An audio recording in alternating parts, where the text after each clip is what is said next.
Et salut tout le monde! Bon, aujourd'hui, ça faisait longtemps que j'avais pas fait de vidéo. Je suis toujours en train de tester ma Switch OLED de fond en comble, fait que je devrais pouvoir faire la vidéo d'ici peu.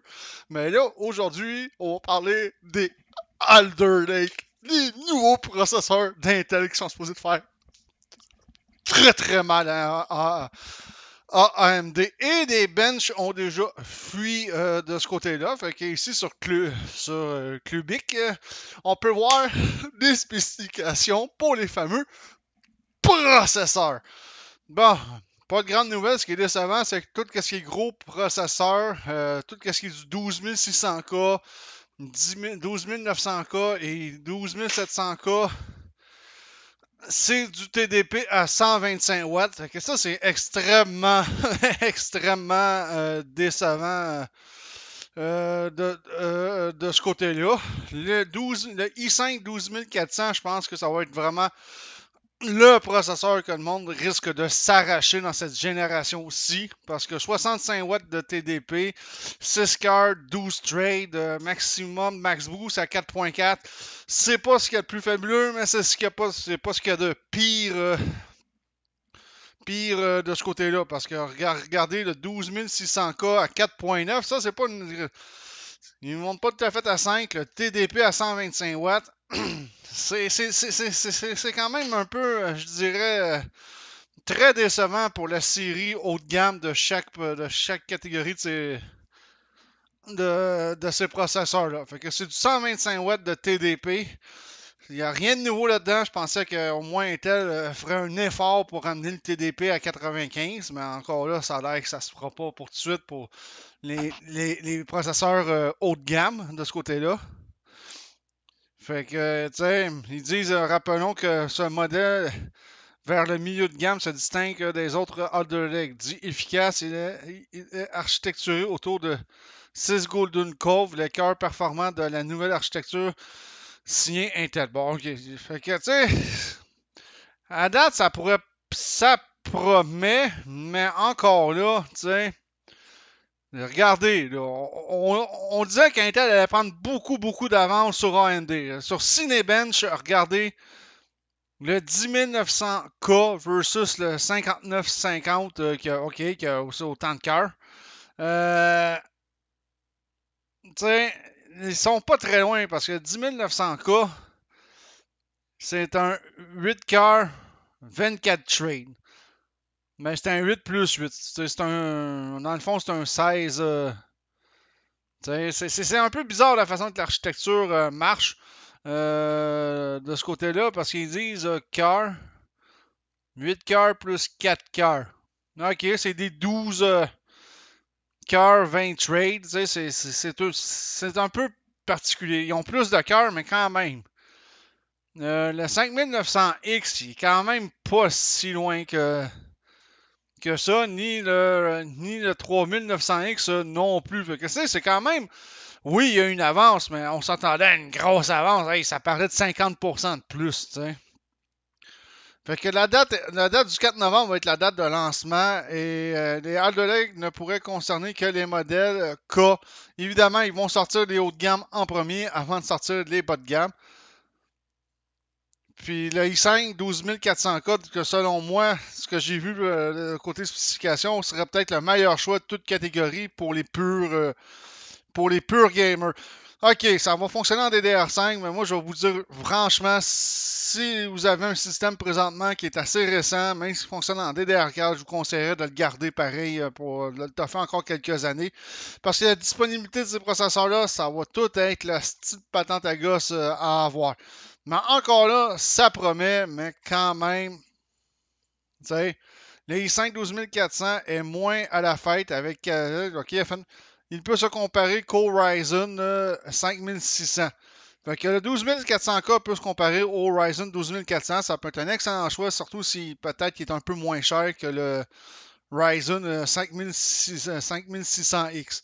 L'autre côté que je trouve vraiment, mais vraiment, mais vraiment, mais vraiment poche, ben, en tout cas, ici, ils disent encore le 12400, le prochain must-have de l'entrée de gamme. D'après moi, le 12400 pourrait vraiment être très, très, très intéressant de ce côté-là. Ici, gravé en 10 nanomètres, pourrait proposer une petite bête de course avec un processeur qui semble offrir des performances intéressantes et toujours avec une consommation maîtrisée, ce qui n'est pas le cas des 12 de la série K présentement. En effet, ce modèle embarquera 6 cœurs. Fait que c'est 12 mecs de cache, c'est quand même pas si pire de ce côté-là. 4.4 GHz. Ça sera pas la grosse panoplie, mais ça va être quand même pas mal mieux. Le CPU bleu est à 659 sur 4783 points en single et en multi. Ou le 5600X se pointe à 610. Le 12400 bat le 5600X direct en partant. Et le tout, le bench à une température de 60 degrés, il consomme 78 watts, ce qui est plutôt pas mal. Vivement le test et les prix. Fait que le 12400, ça risque d'être le must-have de ce côté-là. Moi, si je me jetterais un Alder Lake, personnellement, juste pour gamer, j'irais sûrement avec un 12000. Un 12 000, un i5 12400. Les prix français sont sortis. On s'attendait quand même à une augmentation des prix. Fait qu'ici, on a pour un Core i7, 636 euros. C'est rien encore de. Il n'y a rien encore de officiel, mais c'est sûr qu'il allait y avoir une augmentation de prix. Et c'est là que ça va faire mal au portefeuille. Fait que si ces prix-là sont quand même officiels, admettons, on parle quasiment on parle de 913,45$ pour un i7 de 12e génération. Ça n'a absolument aucun bon sens. AMD, moins performant, mais reste quand même moins cher comme alternative. Présentement, si ces prix-là se maintiennent. Mais est-ce que ça va être vraiment les prix officiels? On ne le sait pas.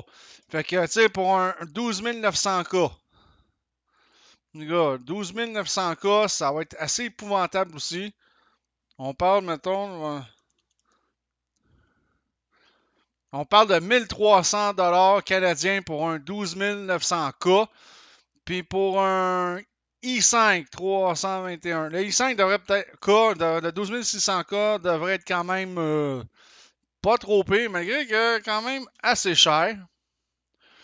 461$, c'est quand même pas si pire, mais on est pas loin d'un ancien i7 de ce côté-là. Fait que si ces prix-là se maintiennent, je vais vous dire que c'est extrêmement cher pour chez Intel ce qu'ils ont à offrir.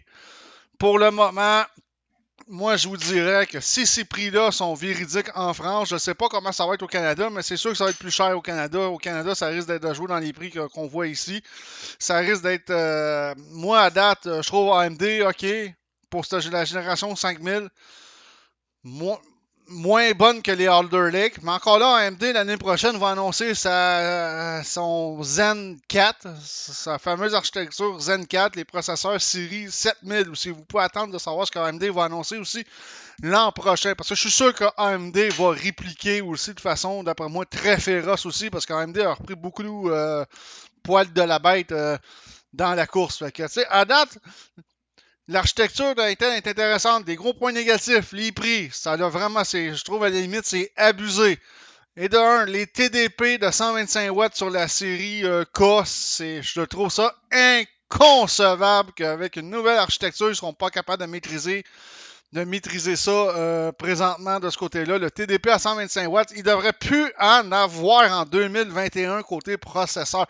OK, les cartes vidéo sont de plus en plus gourmandes aussi. Tout est de plus en plus gourmand, mais crème, va falloir faire de quoi côté consommation énergie. Ça a tout simplement pas de sens. Tout ce bordel, selon moi, présentement, ça n'a aucun sens de ce côté-là. Puis en Cinebench, les gros processeurs d'AMD sont quand même pas si loin que ça des gros processeurs de Intel. On s'entend. Tu sais, ils sont quand même pas si loin que ça. Là. Puis même si tu achèterais une 10e génération ou une 11e génération, ça va de ce côté-là. Je dirais que ça va. Ça va de soi de ce côté-là. Donc, moi, je vous dirais que c'est d'attendre sûrement avant de changer de système si vous avez un système qui est pas trop vieux.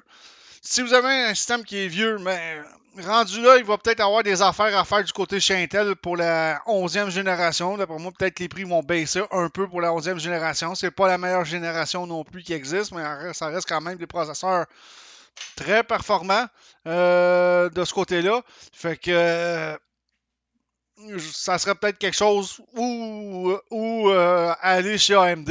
Mais comme j'ai dit, si vous avez quand même un système qui a à peu près 2-3 ans d'usure, 4 ans, je vous conseillerais peut-être de le garder encore 1 an ou 2 parce que, et d'un, avec les prix que je viens de vous montrer, c'est pour Intel, c'est vraiment abusé.